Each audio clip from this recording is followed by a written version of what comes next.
I am Groot. Today, we see if anyone played Marvel's Guardians of the Galaxy. Ladies and gentlemen, welcome. I am BD, and this is Did Anyone Play, a series where we investigate, analyze, and determine the truth about how much gamers have actually played a game like Guardians of the Galaxy. How do we do this? We use trophy and achievement milestones within games and then compare those results to an ever-growing database to evaluate and rank games compared to the rest of the industry. Using objective data and statistical comparisons, we can draw conclusions. We aren't reviewing the game in a traditional sense. Our goal is to provide analysis that can be better used to understand player preference, while ignoring game sales and hype to ensure we see reality as it truly is. Please drop a like or a sub to the channel if you want more of these types of videos. We're just starting out, so anything you can do is very much appreciated. And a quick spoiler warning as we may be talking about some elements of late game progression. So let's find out if anyone actually played Marvel's Guardians of the Galaxy on Xbox, PS4, PS5, and Steam.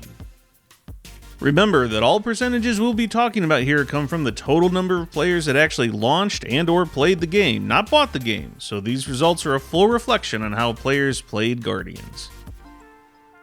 The first milestone that players will reach is called a risky gamble. This milestone is achieved when a player completes Chapter 1 of the game. So how many players made it to this first milestone for Guardians? On Xbox, 48.8% of players got to this first milestone. For PS4, 67.9%. For PS5, 68.3%. And for Steam, it was 74.5%. So let's pause here to evaluate. Steam is starting off solid, and both PlayStation platforms are sticking together. But half of the players on Xbox gave up on this game before finishing the first chapter. That's obviously not great. Here's a quick look in graph form, and I put the database average up there. Steam is above average for Milestone 1, so that's all good. But all other platforms are trending below average, and Xbox is way down there. It's unclear why this would be, but it's possible that since this game was available on Game Pass, it affected how people valued the game overall. So what is Marvel's Guardians of the Galaxy? It's an action-adventure game where the player controls Star-Lord and can issue commands to the rest of the team. As the player progresses through the story, they can make key dialogue decisions that affects relationships and some mission results. It was developed by Eidos Montreal and published by Square Enix. Guardians released for all platforms in October of 2021. The second milestone all players will likely reach is called Busted. This is awarded after a player completes the second chapter of the game. So for Steam, 70.9% of players made it this far, PS5 is at 63.6%, PS4 at 63.1%, and Xbox is at 44.4%. This is actually a really good hold, and indicates that across all platforms, most players that finished Chapter 1 kept on playing through Chapter 2. That's good news. It's always good to understand the competition a game was up against when it launched. What was happening around October 26th of 2021 in the gaming world? Well, titles like Back 4 Blood, Far Cry 6, and Riders Republic came out around this time on the platforms. Looking at Google Trends here, we can see that Guardians in Blue is holding its own. Only Far Cry 6 performed better, and it was on par with Riders Republic, so competition was strong and hype for Guardians was average. We like to pick a mid-game milestone for our third marker. For Guardians, we chose Desperate Times. This is awarded when the player completes Chapter 9 of the main story. There are 16 chapters in total. How many players are left at this point in the game? For Xbox, it's 22.7%. On PS4, we have 35.1%. On PS5, 39.5%. And finally, for Steam, 45.1% are left. So nearly 80% of Xbox players have stopped playing Guardians at this milestone, but only 55% of players on Steam have quit. How did Guardians of the Galaxy do with critics? Well, Metacritic for PS5 has it at an 80 out of 100. For Xbox, it was 84 out of 100. And for Steam, the reviews show very positive recent and all-time with over 25,000 reviews. These are fairly solid reviews, and you can see that even major review outlets scored Guardians pretty well. The reception was certainly better than average for the game overall. The most important milestone is our fourth one. This is for completing the main story and what we will ultimately be basing our final score on. It definitely shows how many players finished the game and truly played Guardians. This milestone is fittingly called Guardians of the Galaxy and is awarded for completing the main story arc and after the credits have played. Where does Guardians end up on the different platforms? On Xbox, 16.3% of players completed the game. For Steam, it was 35.9%. On PlayStation 5, 31.2% completed the game, and on PS4, 31.2% did. Let's pause here since we've reached the end of the game. We want to check the percentage of players that quit each platform after making it through the first milestone but failing to reach game completion. Here, all platforms are doing better than average. That means that Guardians held on to players better after milestone 1 than the average game in our database. More specifically, we see that Steam and PS5 perform very well in this regard, while PS4 and Xbox are a bit closer to the overall average. Finally, to get a feel for how the completionist treated this game, the rare milestone 5 chosen for Guardians is called Fashion Passion. This milestone can be achieved if the player finds and equips all outfits in the game. 2 of the outfits can be obtained early in New Game Plus, so players will have to do that as well. For Xbox, we see that 0.6% of players reach this milestone. For PS5, it's 4%, PS4 is 2.7%, and for Steam, 2.4% of players did it. Now, let's see the full picture. Here are the raw milestones for our platforms. We've also added the database averages for each milestone in gray for comparison purposes. Let's get into it. For Guardians, we have a bit of a mixed start.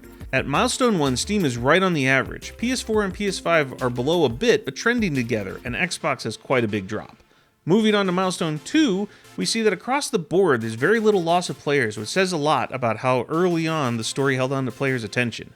We then see the natural trend down on milestone 4 and 5, but Guardians keeps above average on all platforms except Xbox. Finally, for milestone 5, we see PS5 coming out on top. So this is our final tally for Guardians milestones. But now let's see how Guardians stacks up against all other games in our database and find out if anyone truly played this game.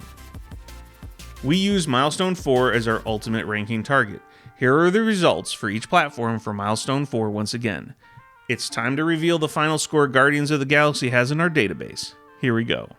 So Steam is at an 8 out of 10. PS5 is 7, PS4 is 6 out of 10, and finally Xbox is a 3 out of 10.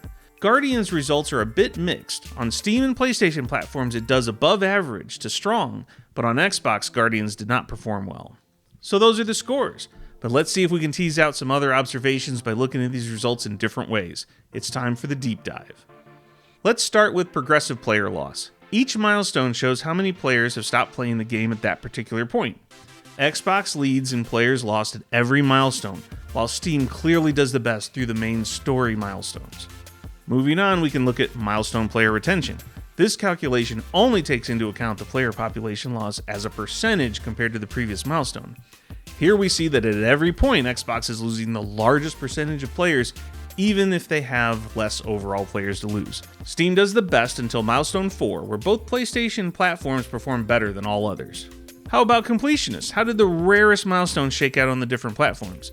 Here, PlayStation wins out big, with PS5 taking a huge chunk and Steam taking third. Finally, we check on early versus late game retention. When you read a chart like this, the best performers are further away from the center of the circle.